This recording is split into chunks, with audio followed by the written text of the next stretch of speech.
Bonjour à tous, j'espère que vous allez bien. Je me nomme Diran Tafé et je suis formateur et instructeur dans le domaine du cloud et du DevOps, domaine sur lequel j'interviens également chez les clients. Et je consacre le plus clair de mon temps à la formation, c'est-à-dire transmettre un savoir, ce qui est très important de nos jours avec l'évolution des technologies qui ne cessent de nous dépasser et qui ne cessent de nous surprendre. Et c'est dans ce cadre que j'ai monté le projet Easy Training, dont le but, ou alors dont les objectifs sont multiples.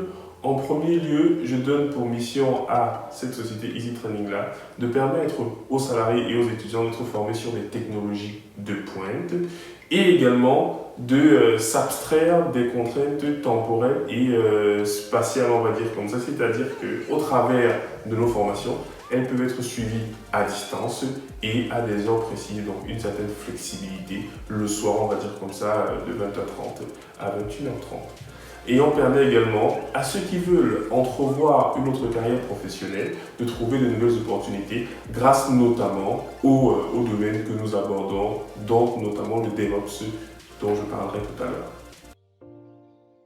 J'ai été approché par plusieurs sociétés qui souhaitaient effectivement se payer mes services, mais malheureusement, je n'avais pas suffisamment de temps pour pouvoir répondre à leurs besoins. Alors je me suis dit, je vais entreprendre un projet, notamment celui dont je parlais, qui est Easy Training, dont le but c'est donc de faciliter ces transmissions de connaissances-là, pour que, on va dire, les sociétés puissent effectivement bénéficier de profils à jour au niveau technologique, mais également de permettre aux salariés, ou alors aux freelance, ou alors à ceux qui souhaitent une nouvelle carrière professionnelle, de pouvoir profiter en fait de cette compétence-là. Donc en ce qui nous concerne aujourd'hui, c'est le programme DevOps. Alors, il se divise en 5 parties.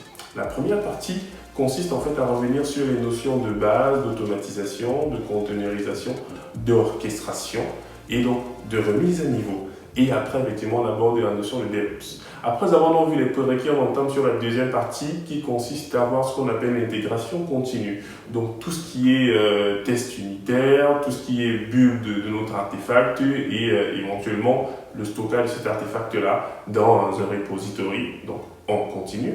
Ensuite, la troisième partie sera consacrée au déploiement continu, c'est-à-dire au provisioning, au déploiement de l'artefact qui a été produit lors de l'intégration continue.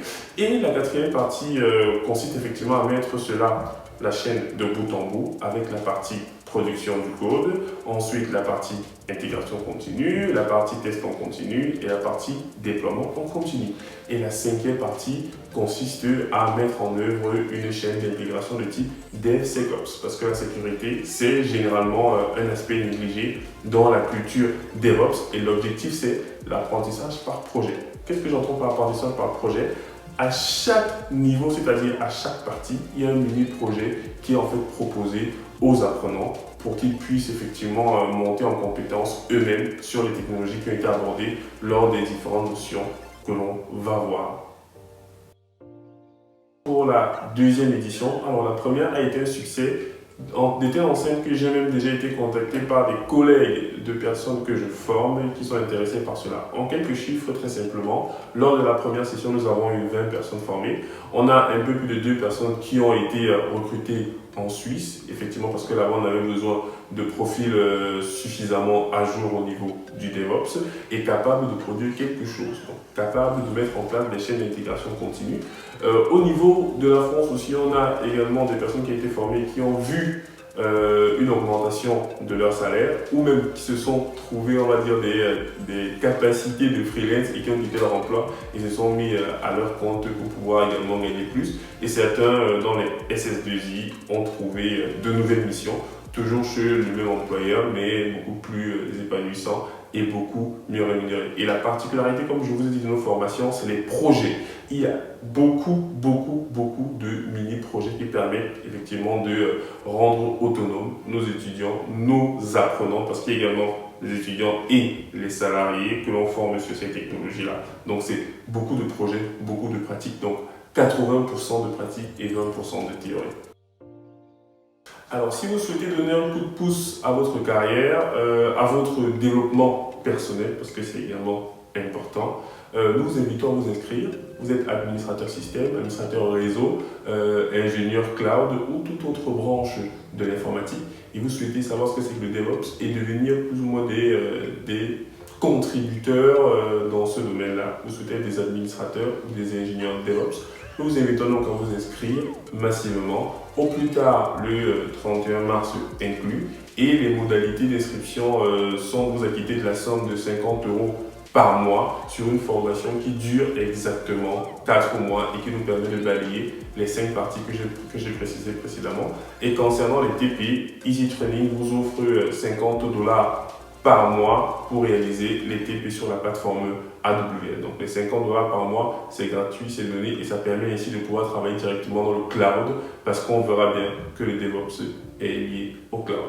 Et une petite précision parce qu'il y en a qui me posent la question, les séances se font généralement en soirée entre 20h30 et 21h30. Vous aurez bien sûr le planning qui sera publié en même temps que le formulaire d'inscription, mais l'objectif c'est d'être beaucoup plus proche en fait des personnes qui sont formées. De nombreuses personnes me disent on suit les MOOC. Les MOOC c'est bien vous, mais sauf que vous n'êtes pas en interaction permanente avec le formateur. Il ne vous suit pas, il ne vous connaît pas. Alors que l'avantage de nos formations, c'est que nous vous suivons en fait. Nous avons une fiche pour chaque personne formée et lors des sessions le soir, vous avez également la possibilité de suivre les enregistrements parce que toutes les sessions sont enregistrées et publiées afin que vous puissiez avancer à votre rythme, peu importe où vous vous situez. Nous avons des gens qui sont en Amérique, nous avons des gens qui sont en Afrique, en Europe ou même dans d'autres pays du monde. Ce fut un plaisir et je vous dis à très bientôt.